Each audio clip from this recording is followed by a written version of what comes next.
Hi, everyone. I have really exciting news for you today. In case you haven't heard already, I'm doing a live podcast recording. Yep, that means on a stage, in front of an audience, perhaps in front of you. And my guest will be Vitalik Buterin, the creator of Ethereum. We'll be discussing scaling, governance, competition in the smart contract space, and more. And you'll have an opportunity to ask questions. It'll be in New York City the evening of March 20th. The doors open at 6, the show starts at 7, and we will be announcing the venue soon. Get your tickets now. There's a link to the events page in the show notes of this podcast episode. Or you can just search Eventbrite for Unchained or Vitalik, and the event will show up. You can even find it on Facebook. Again, it's March 20th at 6 p.m. in New York City. Buy your tickets now. The link to purchase is in the show notes of your podcast player. I look forward to seeing you there. Hi, everyone. Welcome to Unchained, your no-hype resource for all things crypto. I'm your host, Laura Shin. If you've been enjoying Unchained, pop into iTunes to give us a top rating or review. That helps other listeners find the show. And if you're not yet signed up to my weekly newsletter, go to unchainedpodcast.com and sign up right now. Considering using digital securities as a way to grow in 2019? TokenSoft's trusted platform provides the security and compliance tools to leverage blockchain technology and enter new markets with confidence. Visit us at tokensoft.io or on Twitter at TokenSoftInc. Do you have an idea for a blockchain app, but are worried about the time and cost it will take to develop? The folks at Azure have you covered. The new Azure Blockchain Dev Kit is a free download that gives you the tools needed to get your first app running in less than 30 minutes. Learn more at aka.ms/unchained or by following them on Twitter at MSFT Blockchain. Within months, cryptocurrency anti-money laundering regulations go global. Are you ready? Avoid stiff penalties or blacklisting by deploying effective anti-money laundering tools for exchanges and crypto businesses, the same tools used by regulators. CipherTrace is securing the crypto economy. My guest today is Jeremy Welch, founder and CEO of Casa. Welcome, Jeremy. Thanks for having me, Laura. Let's start with the basics. What is Casa and what products and services does it offer? Sure. Casa, we describe it a couple different ways, but current one is Casa is the best personal key system on the planet. That's a somewhat technical description. And, we view that we're headed towards this world where a lot of wealth and data is going to be managed and controlled by private keys, public and private keys, by cryptography. And so what our system does is it enables you to manage those keys easily. And then we're building easier ways to manage all of this new data. That starts with Bitcoin and that starts with other cryptocurrencies, but we will get to other things. A less technical description would be that we're building a kind of sovereignty as a service. We are trying to build more independent systems. And if you want to live a life that is more independent of some of the big data companies, that gives you more control of your data, of your wealth, then we will give you flat fee options on how to do that. And let's talk about just high-level overview, your main products. What are those? Sure. So the direct products that we have today, we have the Casa node, which runs Bitcoin and Lightning. And we have Keymaster, which is the key management application. The key management application today is running 3 of 5 multi-sig primarily. So it's a $10,000 a year service and software package. And we help our users manage a multi-sig scheme that's 3 of 5. There are 5 total keys. You have to have 3 of those keys in order to make a transaction. And the user controls the majority, or the client controls the majority of those keys. So the client controls a total of 4. We as Casa hold 1 key, and that key is used as an emergency recovery. Then we assist the client if they ever have an issue, if they ever have a technical issue, or they've lost a key. We can assist them in getting their key set back up to speed.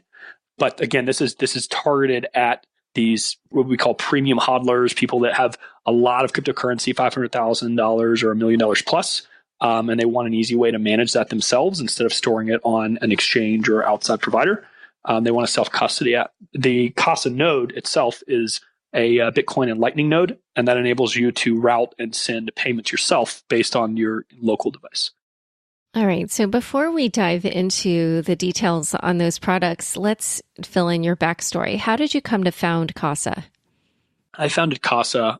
This company goes back actually a couple years. I've been building companies for over a decade.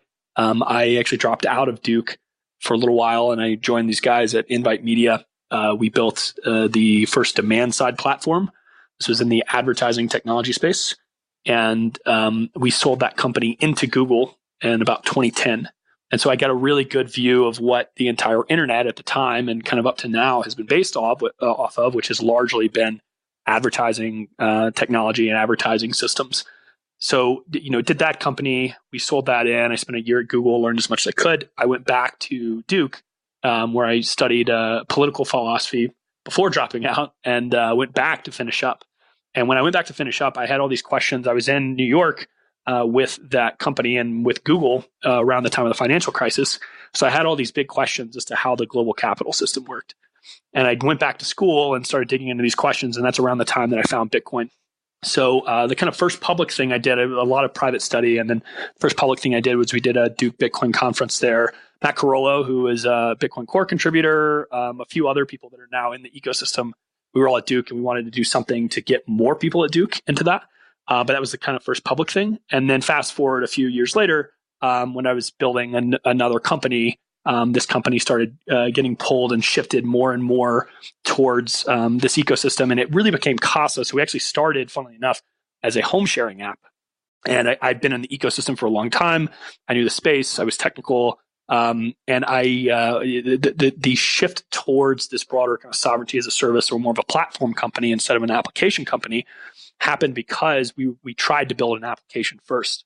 So we were trying to build an Airbnb competitor actually with the Blockstack team. So we were going to build on Blockstack's systems. And during that process of building an application in the space, we didn't ICO. We were never going to ICO. There were, we evaluated a lot of ways to do this, but we quickly found that some of the kind of core, or I would say fundamental technologies around personal key management, around personal node management, there were major problems there. And by solving some of those problems, we can enable not just ourselves to do well with an application, but many other teams and companies. And so our long-term vision has always been about, it started as trying to build a decentralized application and to counter some of these older systems that we'd seen in the ad tech ecosystem. We went below that and started building, foundational technology. And then now we're starting to give a much bigger vision with the node and the key management in one. And 2019 will be a lot for us will be about a lot of building a coherent experience, not just for ourselves, not just for our direct clients, but for other developers, other partners, to be able to reach these customers and many others and simplifying their lives if they want to build more in this ecosystem. Yeah, I am a fan of Tim Ferriss's, and he talks about how one model of entrepreneurship is to what he calls scratch your own itch. And in your case, I feel like that is what happened. Like you were trying to build at the application layer and then realized, just some of the really basic things around how to manage private keys are not easy to do. And so that's kind of like a more foundational problem that needs to be solved.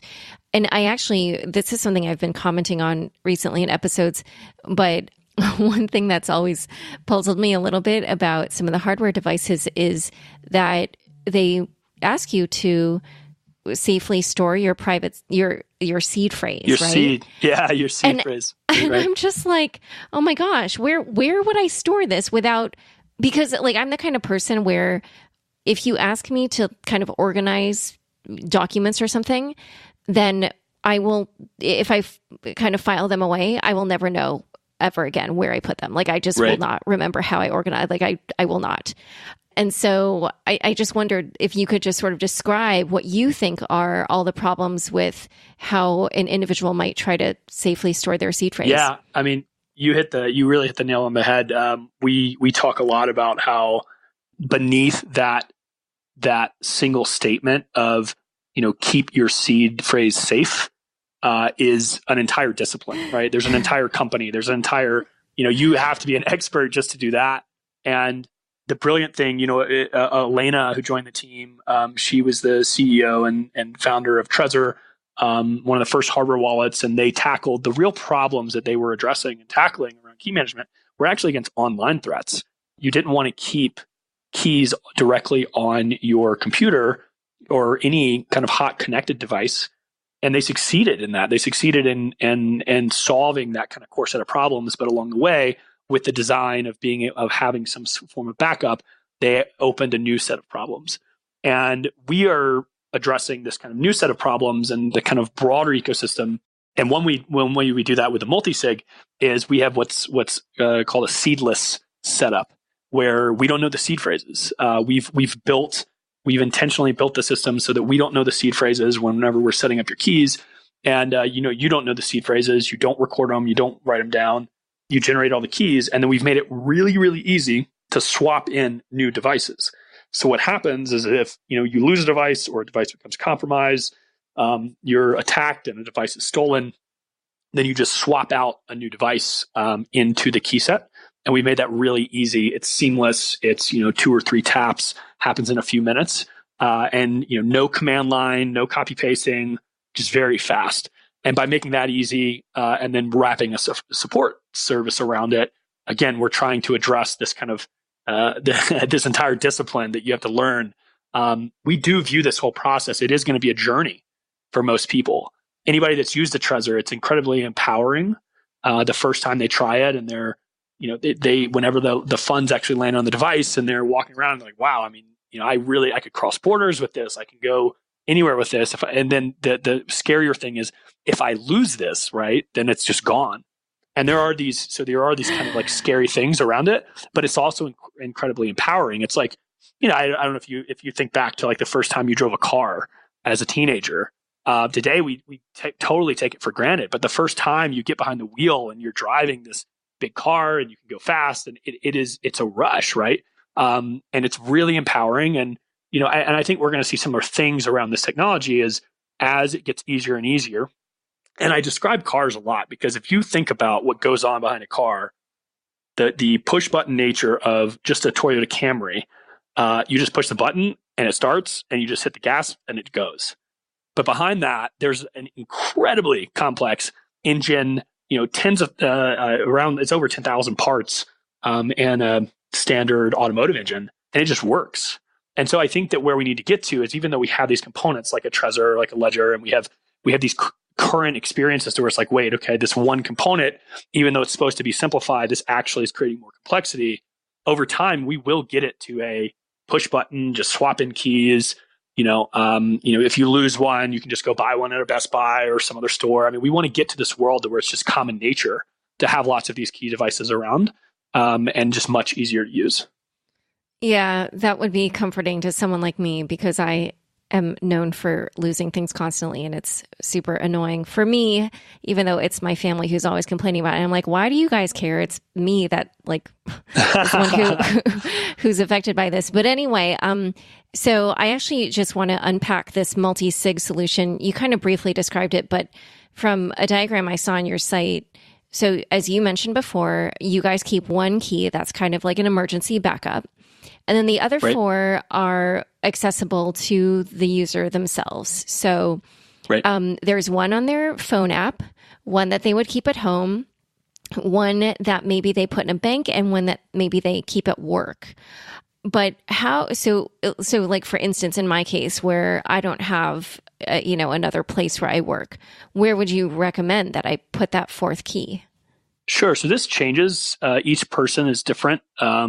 Some people store them. They have, some remote property. Some people use a series of bank vaults. Everything has trade-offs, and we advise clients on what the mix of those trade-offs are.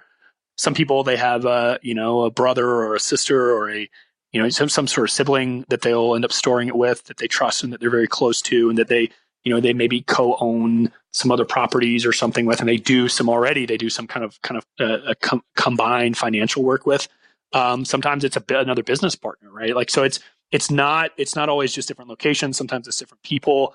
The important thing about it is multi-signature, multi-location, multi-device. So even spreading out across different types of devices actually protects you from what's called a supply chain attack, to where someone could gain access to one of these companies' supply chains and potentially, cripple or cause problems with a single device provider.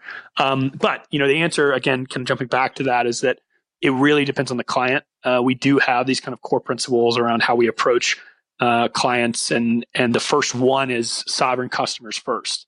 And what's important about that statement is that the decisions, every client will be unique. And in a kind of age of a lot of companies that in the kind of Silicon Valley way of just like scale rapidly and treat everyone the exact same, we are distinctly trying to go against that and treat every customer as unique as possible and think about really tailoring our security recommendations to kind of each user's life, because everybody's different and they're all going to have kind of different security situations. So you may have a very different security situation and the location where you'll put it, but we'll find something for anyone. And then, but how could you be certain that some individual users are not implementing it in a way that would leave them vulnerable? Because if we can't, it's a great question. I mean, we can't, and that's part of the point of building systems like this, and part of the point I think of going down this road of Bitcoin generally is about personal responsibility. And I think we've been through an age where things were easier and everybody was treated the exact same, and we oversimplified things in a sense. Where now there's a lot more responsibility. The consequences are a lot heavier. And we make it very clear to our clients that if you lose 3 of those keys that you have, 3 of the 4, then your funds are gone. The funny thing is that, as we describe that, that feels terrifying whenever you're seeing it on the screen, and we've made it really easy to visualize. And, if one key goes down, then we have the entire kind of shield drops, and then the one key that you've lost goes completely red, and it's this very visceral visual experience by design, right? But the funny thing is that as we think about, if you have a total of 3 of 5, right, and you lose one key and then you lose a second key, then you're at the absolute edge. If you lose another key, then it's done, right? You've lost all your funds. I would probably end up in that situation. Well, the funny thing, though, about that is that that's actually the normal state of everybody that just has a Trezor or a Ledger. The normal state of everyone that just has a single device is this case to where if they lose that device or they lose that seed phrase, it's gone. And so we've built layers above that and to simplify that. And the chances that there's a natural disaster that affects, your city and the other city that you have one of our customer support centers, and so you didn't have access to your keys, is much, much, much lower than if you just, your house was just in a fire and then your Trezor and a seed phrase got destroyed, right? So we're by distributing risk across, again, multi-signature, multi-device, multi-location, we are minimizing it as much as possible, but there's still, you can never take away the personal responsibility element of that. And we've seen it as an empowering thing. We've seen people respond and excited about the fact, but it's definitely daunting, and it's not for everyone. Yeah, well, since you brought up fire, I actually did have a question about a natural disaster type of scenario, because as we know, recently there was a fire that did wipe out a whole city. And there are times, of course, when we've got things like hurricanes and other sorts of natural disasters, tsunamis, that kind of thing. So in those situations where maybe I even have spread my different keys out to different locations, but potentially I could end up in a situation where 3 or more of my keys have been lost, then what? Are the funds just gone? Yes, the funds are gone. And that is why, again, in terms of spreading these out and multi-device, multi-location, it's really important that you're spreading them across multiple locations. Most of our clients do it across multiple cities. They will frequently leave the devices in fireproof safe in any one of the locations that they're in. We've heard of, we don't know the exact locations of devices. That is up to the end client. But we've heard of bank vaults. We've heard of, personal fireproof safes. We've heard of a variety of things. And this echoes, and this is similar to how people normally store their devices. But we've also seen cases, we're kind of hypersensitive to this. And so we're constantly reminding clients to check their devices. And we do regular, kind of, even when they're in cold storage, we do regular quarterly checks and just making sure. So there's one problem that a lot of people aren't even thinking about right now, which is bit rot. So if you take just an iPhone, and the error rate on an iPhone is such that Apple assumes that maybe it's 1% or 0.05% of iPhones that they manufacture are going to fail within a year, within half a year. just because of the, error rates and manufacturing process. That becomes a lot more terrifying if it means that you're kind of managing personal funds and you have devices and key devices that tie into your personal data. And so, we are even just checking. We have automated checks inside the system to where you can do these health checks of your devices regularly. But yeah, it brings a lot more, I would say it brings a much more kind of visceral, tangible knowledge of or awareness of systems whenever you're using this. The reality is that the real world isn't actually that much different. I think what's happening is that, by design, we're bringing this kind of to the forefront and making it really easy to understand what the real risks are and what the real situation is.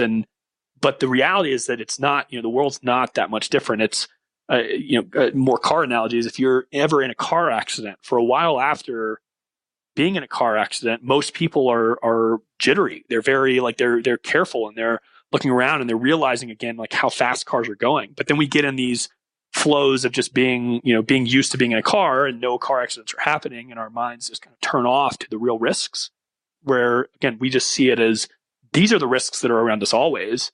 It's just we don't think of it that way. And we're making it a little bit more visceral, but we're also giving you more control and more safety checks to kind of protect you better.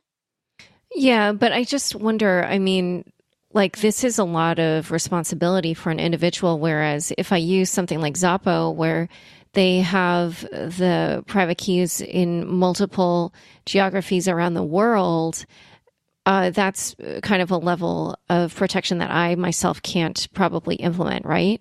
So why would I choose to use the Casa method as opposed to entrusting a company that can do it better than I can? Sure. And it just comes down to kind of personal belief in the statement, not your key is not your Bitcoin.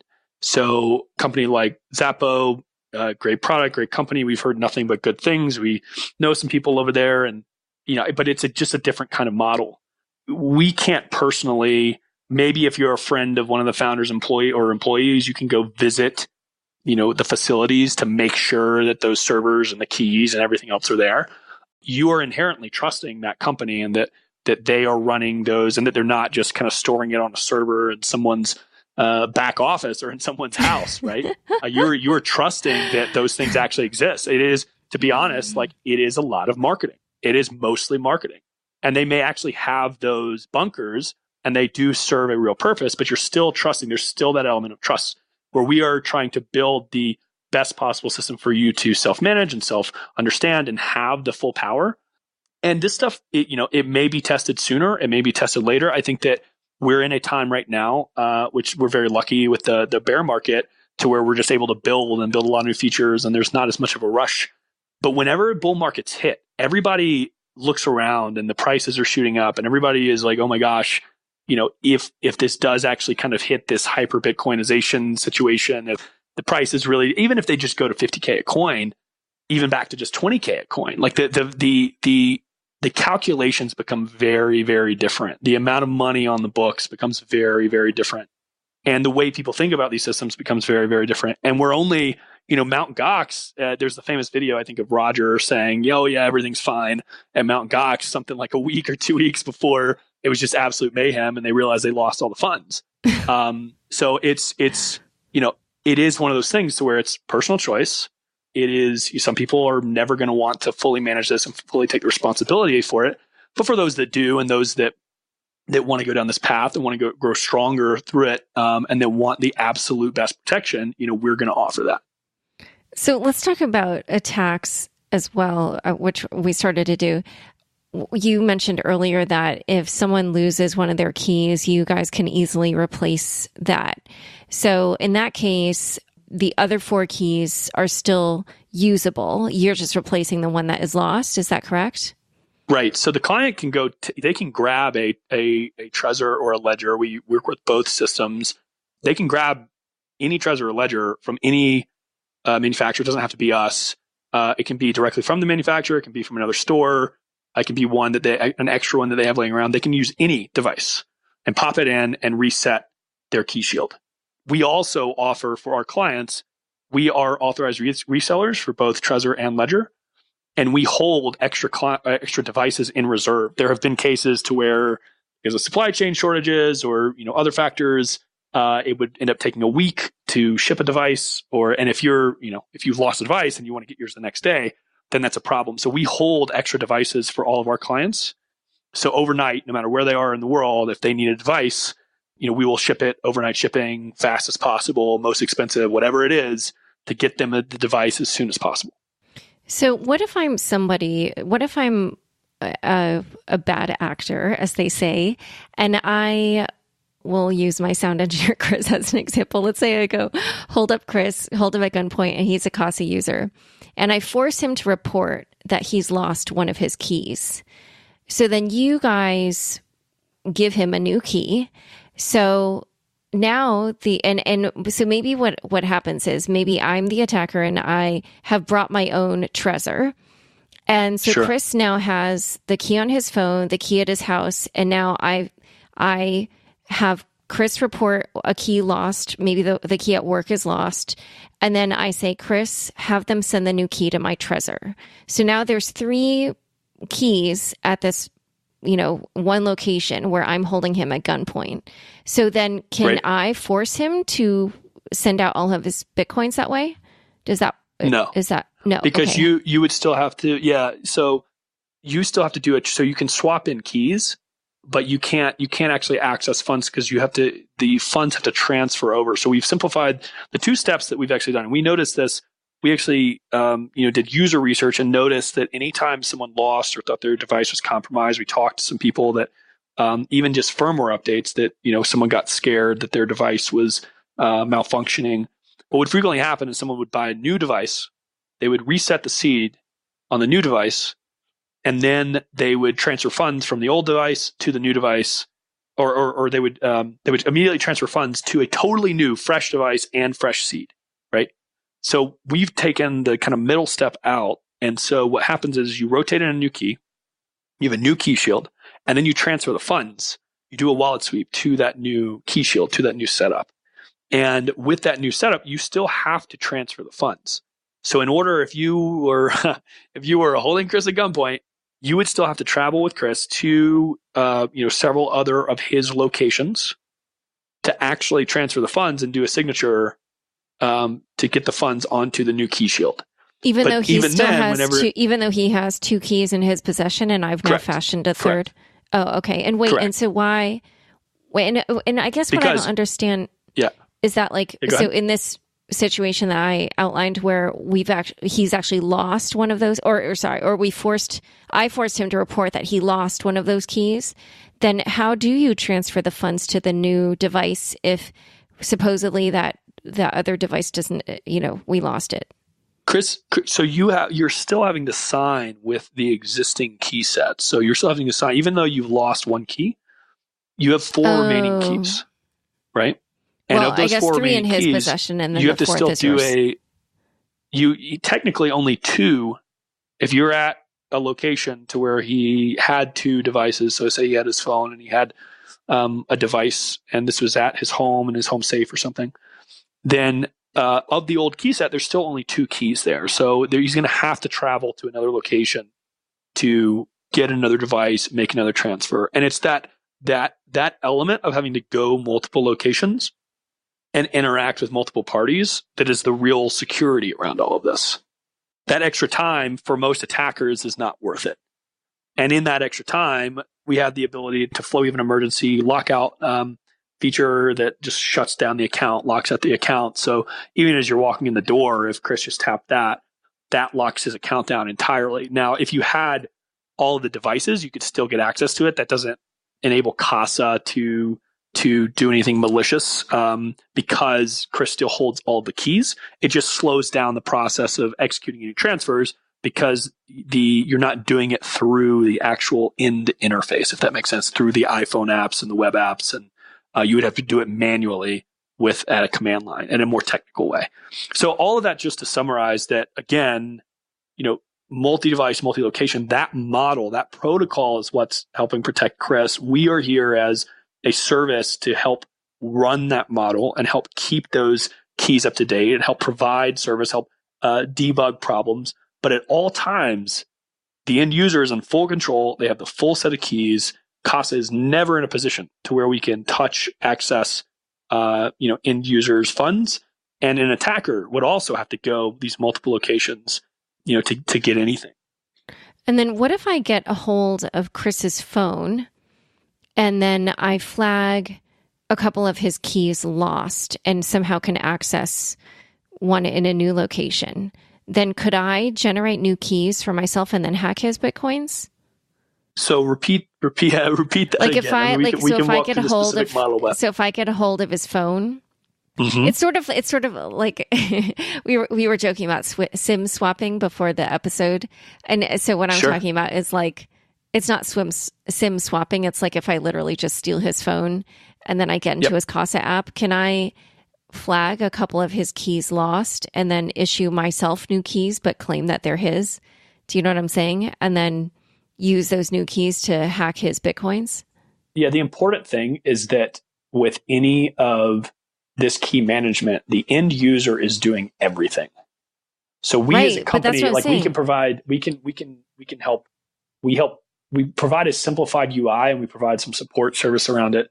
But ultimately, the end user is doing everything. So what's important about that is that what if I'm the hacker and I've stolen Chris's phone, and then I pretend that I'm Chris and I'm doing all this stuff, but really I'm going to end up having the funds. You would still have to have Chris's permission. You'd still have to have Chris walk through. But how would you know? What do you mean? How would we know? How would you know whether it was Chris or me giving the permission? So the general point here is that you would have to get Chris held at gunpoint, take him to multiple locations at gunpoint across a pretty large period of time. But I can't just say, hey, those. Yeah. But I can't just say, hey, those devices were lost. Right. Correct. Just think of it like this. Okay. There are two stages in a key transition or in a key shield update. Okay. The first step is in flagging a key as lost or stolen or compromised, and then syncing a new key set. Okay. When you make that new key set, that is a totally new set of addresses, a totally new set, and there are no funds on that new key set. The second stage is that you actually have to transfer the funds from the old key set to the new key set. And to do that second stage of that transfer, even if you got some access to the UI and you tried to swap in some keys and you generated a new key set, you still have to transfer funds from the old key set to the new key set. And when you're doing that, you're going to have to go through the process of going to multiple locations, potentially a bank, potentially offices, potentially, other business partners or siblings or family members to get devices. You're right. So can't I do that can't I open up a safety deposit box at my own bank and pretend that, do you know what I'm saying? Like tell you that. But you're, so what I think that the disconnect here, Laura, is around it doesn't matter what you do. Separate this out into the new key set and the old key set. You can do all you want as an attacker to generate a new key set, but you still have to get Chris to transfer the funds from the old key set. And transferring the funds from the old key set is very hard. Transferring the funds from the old key set is going to require you to go multiple locations. Okay, and even though the new key set is created, doesn't matter. Devices lost at those new locations. Exactly. So it's like checking your IP or something like that when you do it. Let's think of it like this, okay? Think of it like literally opening a new bank account. Sure, you can go to a bank and you can use a false name and you can set up a new bank account. But that's not going to put funds inside that new bank account. Even if you used Chris's name and you set up that new bank account, you actually have to go to his old bank account and somehow scam. Even if I've reported it lost? Even if you've reported it lost, you still have to convince the old bank account, the old people, to transfer funds into the new compromised fraud bank account.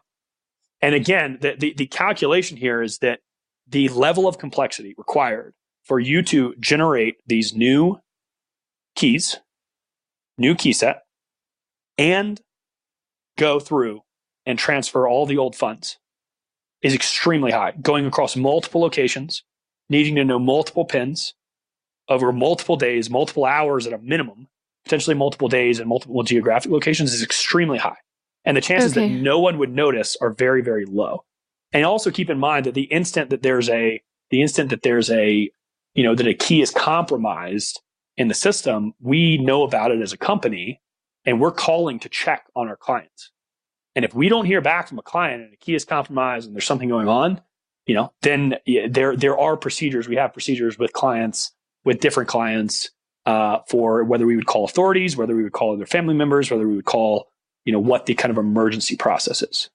Okay, we're going to keep discussing this in a moment, but first, a quick word from our fabulous sponsors. Within months, cryptocurrency anti-money laundering regulations go global. Are you ready? Avoid stiff penalties or blacklisting by deploying effective anti-money laundering tools for exchanges and crypto businesses, the same tools used by regulators.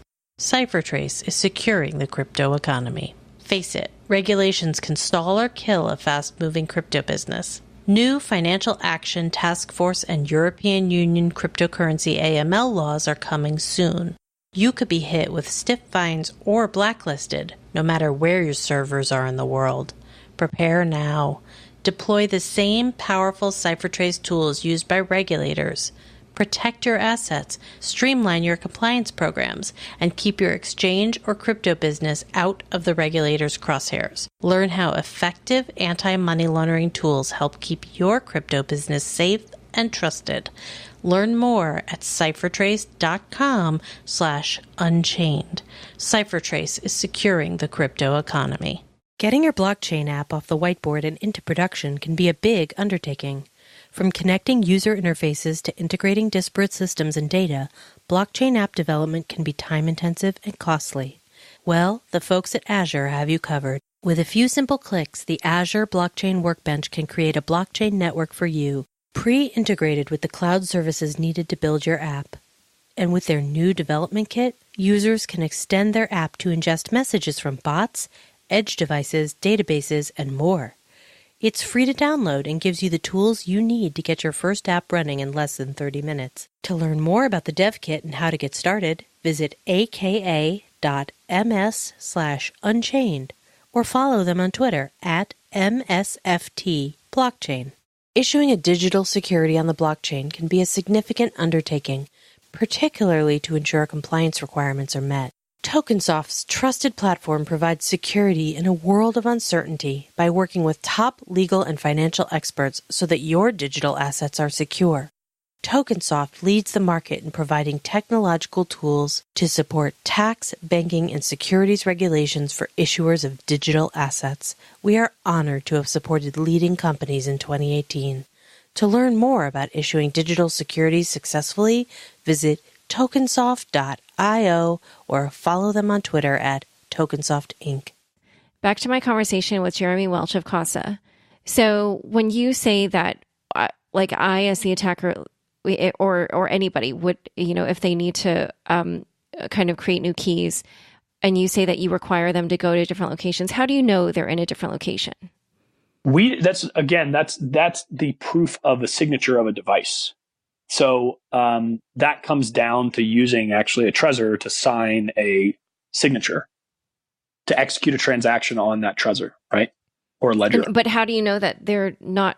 How do you know that they're doing it at a place that's different from a different location? Like, how do you know that they're not just doing two different signatures, both from the comfort of their own home?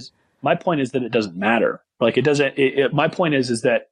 So I think what you're suggesting is that how do we know that the attacker hasn't gotten access to these extra keys and like brought them back to the home and is doing these transfers at the home or something? What I'm pointing out to you is it is a challenge just to get one of these keys. And if you're going to a bank safety deposit box to get one of these keys and the client looks under duress, or you're not the client and you're trying to go get the device under the client's name. Right. No. But the scenario I'm outlining is different. It's saying, I'm saying I'm the attacker and I report that one of those keys is lost. I get control of Chris's phone and so to your mind, Casa thinks, okay, that device at the bank no longer works. And no, we don't. That's what I'm pointing out to you, is that we don't. Our system is not designed in a way that says that again, I would split this. I'm trying to like create a simplified model on connecting this into the two different steps of like, you can create all the new stuff you want, but you still have to go get access to the old stuff in order to make a transfer. And it's the protections that are in place around the old things that this attack would not work. So again, I like just using a simplified case. Okay. Let's use using the existing financial system, which I think will hopefully clarify things a little bit more. You go attack Chris, you get some of his information, and you go open a totally new bank account at Bank of America. Okay. Turns out Chris has been banking for a long time with HSBC, and you go open a new bank account in his name under Chris. You control it, but it's under his name. It's a fraudulent account. Okay. When you open that bank account, it doesn't have any money in it. Right. Right. But it's a new bank account and it's a fraudulent account and it's in his name, but it has no money in it. The only value you're going to get is when you can convince Chris or can convince someone else to transfer funds into that fraudulent account. Right. So that's what I was saying. Right? If I have control of his phone. What I'm saying is that just by having control of his phone, that doesn't mean you have control of his keys. So it's like you would still have to, in the bank account example, you would still have to somehow defraud Chris to get him to send money from his old HSBC account to this new account. And so in our case, that's my point about the gunpoint. Couldn't I just force him to say like, hey, report this one lost, and then send the funds to this new. Yeah, but again, reporting a key as lost doesn't send any funds. That never sends funds. Right. Report that it's lost, and then also get Casa to, tell them, hey, this is your new device. But again, that still doesn't do anything. Like that, just reporting it as lost and even setting up a new device, that doesn't send funds anywhere. What that does is that creates that's the equivalent of creating a new bank account with no money in it. And so there's no way that an attacker could force their target to get Casa to send funds to the new device? Correct. Now, what they could do is they could hold Chris at gunpoint, and they could take him across multiple locations, and they could take Chris to, and Chris, wherever you are, I mean, you're the example in this case. I hope you're doing all right. Yeah, I hope you're doing okay, man. But what would still have to happen is Chris would have to be taken at gunpoint to his bank to get access to this key, the safety deposit box, and to send a request. But I guess, right? But this is what I'm confused about. Yeah. So like let's say that he's not held at gunpoint. Let's say he's actually lost one of his keys, and it's not at the bank. Let's say he's lost the one at the office. If he reports it lost, then how does he get funds onto his new device? Because he still has access to other keys in the setup.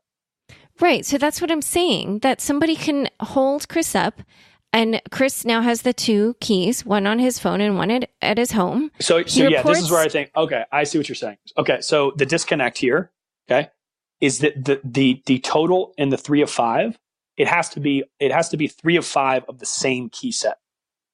So in the old case, right, Chris has a total of 5 keys. He's now reported 1 as lost. Okay. You're attacking him and you're trying to swap in a new key. You've now reported 1 as lost. So in the old key set, he now has 4 listed, okay, as 4 listed as working, and 1 is compromised. New key set is created. Total of 5 keys. Okay.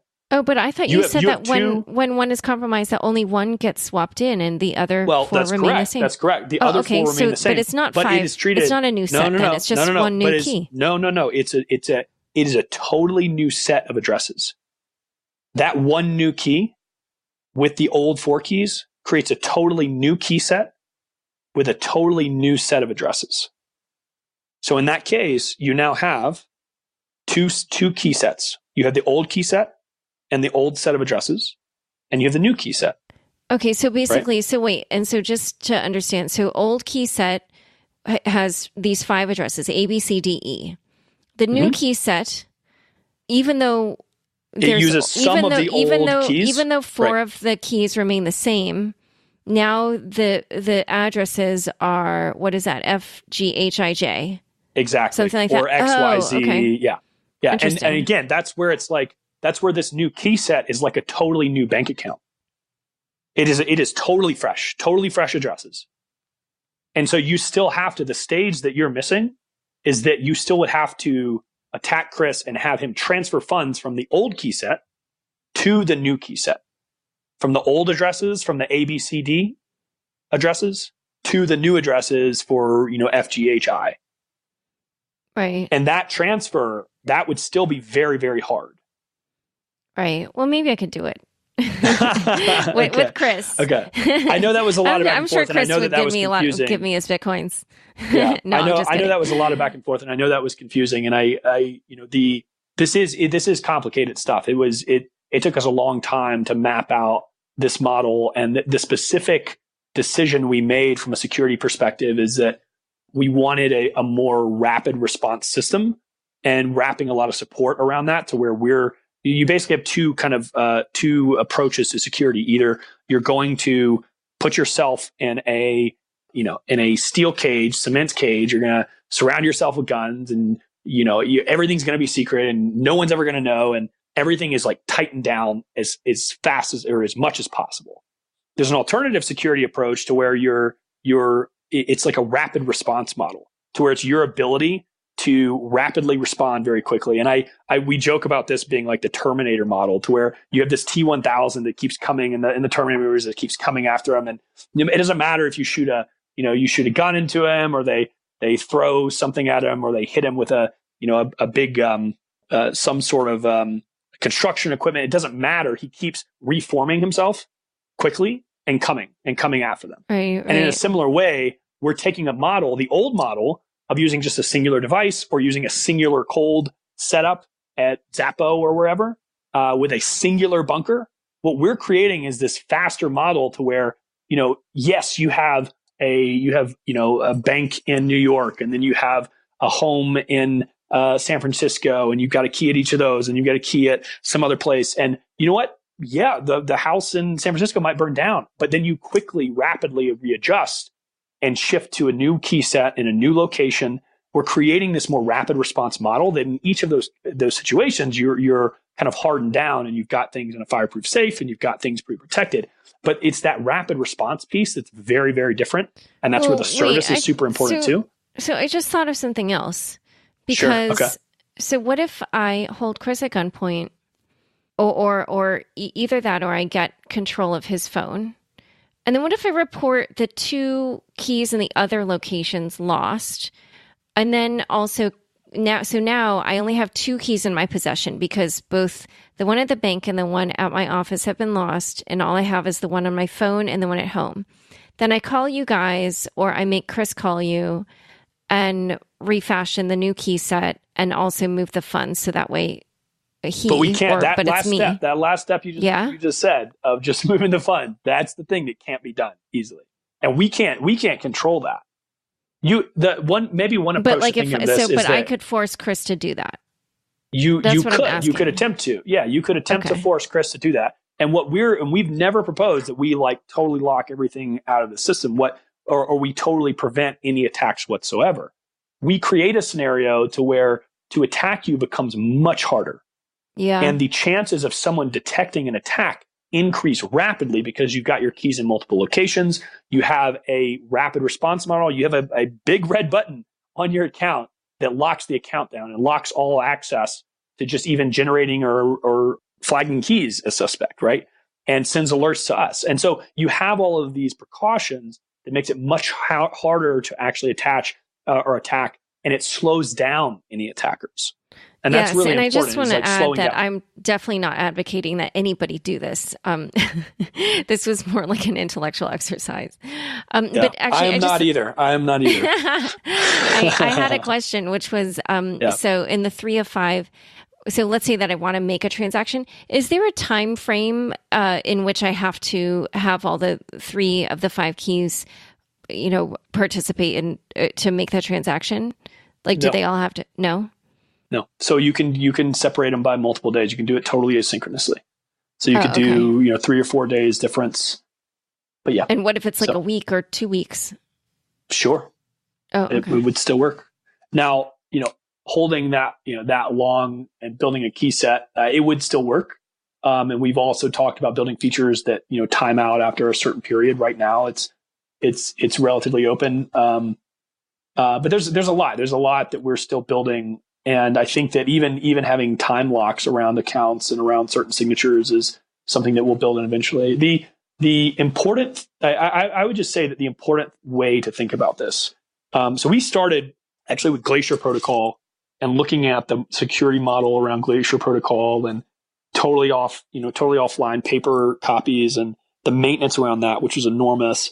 We looked at Jameson Lopp's setup. He had his own custom setup, and he would have to spend a day or two per year just going through and rechecking everything. And our end goal was to take this existing models that existed we're not reinventing the wheel. We're taking these existing models of cold storage and making them easier to use. We're building better user interfaces and better customer support around that entire process. And yeah, some people are technical enough to kind of re-implement this stuff themselves, but the UI and this customer support and the speed at which we can react and help you is not going to be present in any kind of custom situation. And so if our company, the positioning of our company is in building all of these experiences. You can look at the Casa node as the same way. People were building Lightning and Bitcoin nodes before we made the Casa node. What we did is we made it much easier to set up. We made it much easier to run. We simplified customer support and setup. And, if something goes wrong, and we've spent, our engineers spend hours at times with clients to get them set up and get their node running and get them custom port forwarding setups and custom router setups. It's that element of we're taking these complex technologies and complex processes that exist, and then we're simplifying it down to something that's usable, and then applying all the customer support. And we're going to do that in more areas. Yeah, and it was something else I wanted to ask was about the $10,000 a year service. Why do people have to apply for that? Because it's not we could probably pop up a form and just have people pay it out, but it is something that the setup is pretty involved. We do initial consultation to make sure that people understand what they're getting into. And most people, the odd thing that we've seen is that for a lot of our clients, when they do kind of ask all their questions and they finally realize, what it actually is, the sale is very quick. It is very fast. We've had people tell us they've been looking for something. It's been surprising to that end, but there are a lot of people we talk to as well that, they want it to do certain things that are totally automated, and they want it to do certain things that custodial systems do that a security system that is more in your control just won't be able to do. And so we are very careful with clients in terms of we are very careful with their setup and with process, and we're not, they have to apply because it is a little bit more involved at that level. No, with the Casa node, you can just buy it. You can buy it today. It ships out. We caught up we were shocked at the demand, but we have pretty well caught up, and it usually ships out about 2 to 3 weeks after you're purchasing. But that is a much more rapid onboarding process. Okay. Yeah. I want to get to the Casa node in a second, but first I just want to ask also, so what are the factors on which you would reject somebody who's applied for the $10,000 a year service? So first off, we only support individuals and small teams. We don't support large institutions. We're not designed as a solution. We've had people kind of approach us around institutional setups. And although we do advise, we've definitely advised companies, and this specific setup and Keymaster is built for small teams, individuals, families, family offices, right? Like this nexus of smaller teams or smaller families, or one individual with one family member, or a lawyer or someone that they're using as a trusted kind of outside party. Those are the dynamics on which this specific system is built. We do have people that come ask us that they have a large corporation or a fund and they have $100 million and they're looking to set up a system, and they want to make sure they have control, and they've heard about our design and our approach and our customer service, and they're excited about that. But we're just not the system that's built for that. There are other companies, Anchorage, which just came out about a week ago, Diogo, they're building phenomenal product. And the Fidelity team is building, they've announced their product last fall. They're building phenomenal product. I mean, we've seen other teams that are looking mostly at that institutional side, and we are not that, right? So we do have some filtering around making sure that we're addressing the right user. as far as an individual, there aren't, as long as the user is technical enough and sees, I wouldn't even say technical enough. It's just as long as the user knows that this is not just a regular bank, like they are running their own infrastructure. They're managing their keys. They know the security implications. We do a kind of brief conversation around that. Then we'll onboard them pretty quick after. And why do you not have multi-sig support for Ether? Why is there only single key support for that? Yeah, that's a great question. So Ethereum is the approach to Ethereum, and we wrote a blog post about this. Ethereum does have some multi-sig smart contracts. The logic around not supporting Ethereum is that we didn't think that the system was to a point to where we could be confident that funds would not be lost, and or if they were lost, that they would not be recoverable whatsoever. And the specific example around this is around the parity situation. And I'm not sure if you're familiar with what happened with parity multi-sig. Yeah, I am. But why don't you fill it in for listeners who maybe don't know? Sure. So the parity multi-sig situation, it wasn't exactly a hack. It was a developer. I think it was a young developer, like a new developer on their team that was going through and testing some scripts and happened to accidentally delete a certain piece of code that was critical to some of their multi-sig wallets that was or so irrecoverable. They say it was an accident. well, there's an open question. I mean, we know some of the parity folks, and they're great people and very smart. And this was kind of a shocking situation. But the more shocking thing to us is that we saw in the case of the DAO, we saw there was a fork and there was a reversal of the transactions. In the case of parity, there wasn't, right? And even though it was a total accident, even though it was totally unintentional, there was no reversal. So those funds are lost. That's I think it was over $100 million. It's just totally gone. And in that case, so we look at it from two ways. You have to have the actual system and code has to work well, has to be logically sound, has to be well tested, has to be vetted. We think that Bitcoin is definitely to that level. We think that there are some other coins that are approaching that level, but Bitcoin's by far leagues beyond most anything else on the multi-sig side. But the other thing about Bitcoin is that there's only one multi-sig solution. There are a couple details of implementation on how you set it up, but there's kind of one dominant way to do it, and the entire community uses that. And what comes out of that is if there were a break, if there were an issue with this implementation, there would be no choice but to either run a hard fork or do a soft fork or some other fix to make that fix. In a case on Ethereum, to where you have multiple smart contract implementations, parity is the one that got hit in this scenario. There was no change, but there are several others. And what if you're the one that got hit with a bug, and there's no guarantee that the underlying team would have the incentive, or the core developers would have the incentive to fix this core issue that led to your hack. And so we just don't think that for our users' funds, for recommending to our clients, we don't feel comfortable recommending multi-sig on Ethereum today because it's not consistent, or it's not fully sound on both the logical level and on the community level. So even there's been a movement to get some smart contracts formally verified and get a lot of outside tests, and that's great. That would be this kind of first level around formally testing the code, making sure there are no bugs, making sure there are no holes. But again, want to remind you that in the parity case, a lot of that code was tested, a lot of it looked perfect, a lot of it looked great, yet it was still able to be deleted, and there was still an issue and them not wanting to do a reversal. So just because a smart contract is formally verified and fully sound doesn't mean that there couldn't still be an issue like the parity hack. Yeah, so we're running out of time, but let's quickly talk about the Casa node. So as you mentioned earlier, it's both a Bitcoin node and a Lightning node. But why would someone want to run a Bitcoin node when they can't earn money from running it? So the Bitcoin node itself, I mean, that is partially supporting the network. On the Lightning side, you can earn money. It's around routing transactions. Now the amount, it's in Satoshis, so it's a much smaller total amount.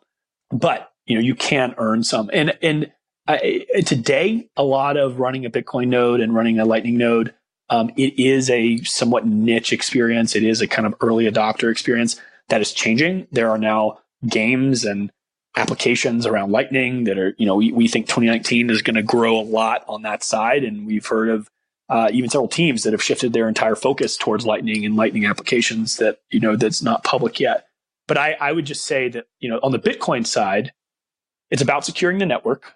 In the case of SegWit 2x and the move to do the fork and the No 2x movement, I like the impenetrable fortress of validation example that I think it's Stop and Decrypt that has this example. And the Bitcoin running a node is about validating the broader network and validating the broader transactions. And even though the miners are creating those transactions and creating those blocks or creating the blocks of transactions, those still have to be accepted and validated by the broader community.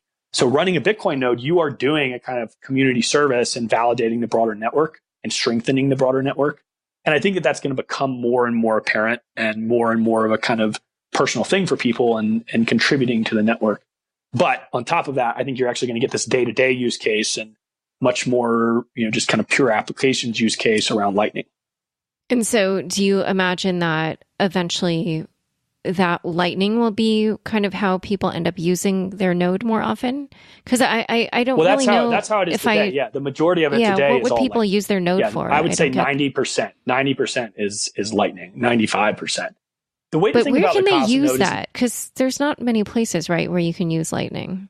No, there's a lot. So first off, there's this thing, there's a, I forget exactly what the hashtag is. It's like LN Trust Network or something. There's a hashtag where people have started a chain. It's almost like a chain letter group, right? But they're sending Lightning transactions to get to each other just to create this chain of transactions. So there is this kind of like community experience around engaging with your friends in the broader community and sending these around. So that's one. That's a very base level of I'm going to connect with my buddy. He's got one at his house. I've got one at my house. We're going to send transactions back and forth just for fun, just to be a part of the Lightning network, right? That's one. Two is that there are these applications. There's Satoshi's Place, to where you can go and you can draw on this page and you pay for it in Lightning. There's a spinner application. There's now a tipping application, tippin.me.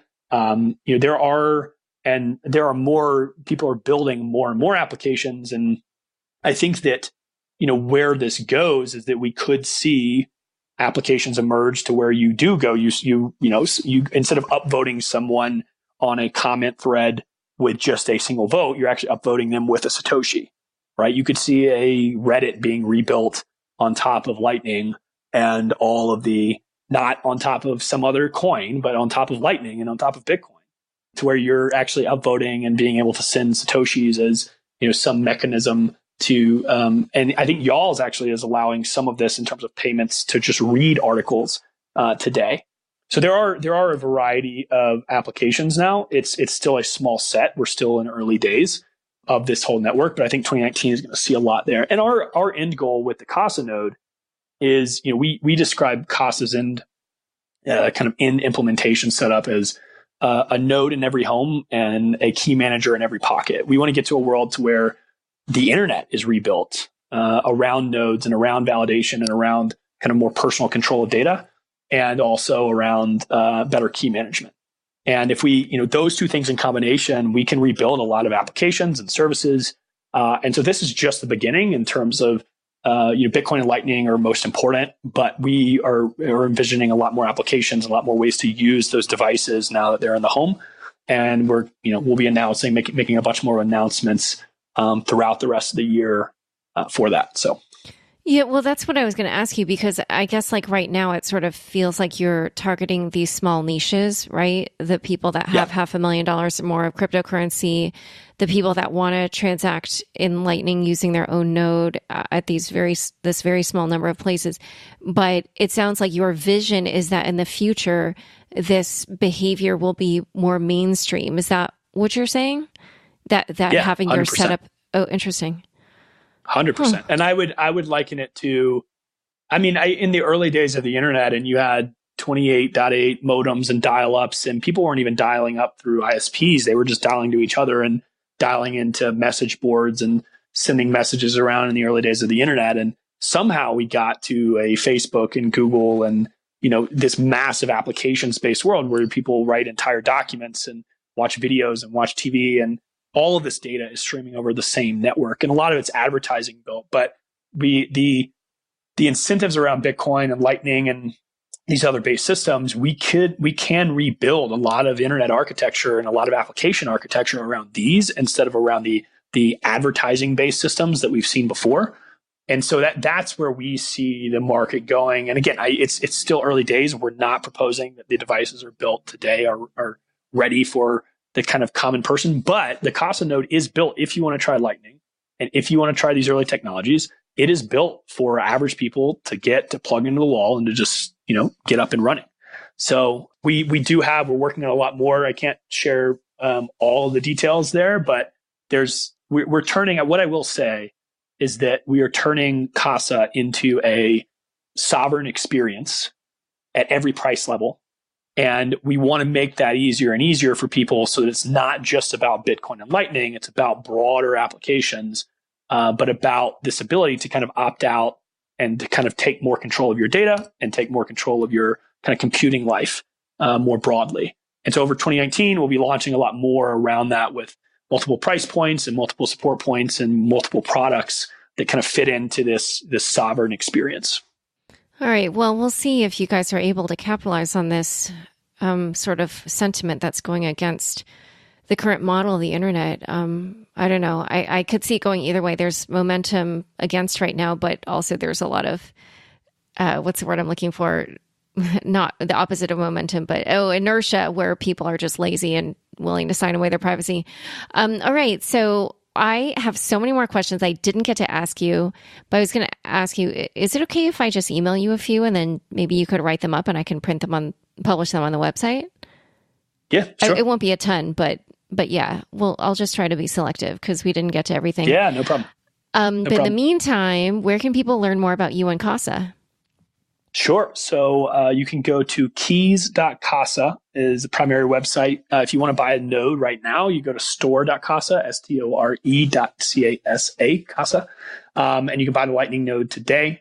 You can also apply, again, for the key management service. Keep your eyes peeled even in the next few weeks. We have a lot more coming and excited to announce the team's been working insanely hard. And we've got a little bit bigger team than most people realize. And we've got Elena and Jameson Lopp and a few others just the team is amazing. So we've been grinding away, and I'm excited to release some of our new stuff in 2019 and kind of see what the world thinks. Yeah, actually, one of the questions I'll ask you to put on the website is about your team, because I do think they have interesting backgrounds.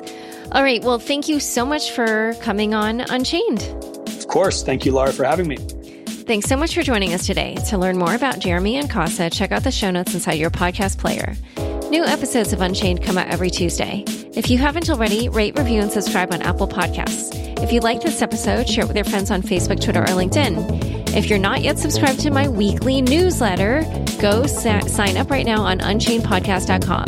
And also go check out my other podcast, Unconfirmed, if you haven't already.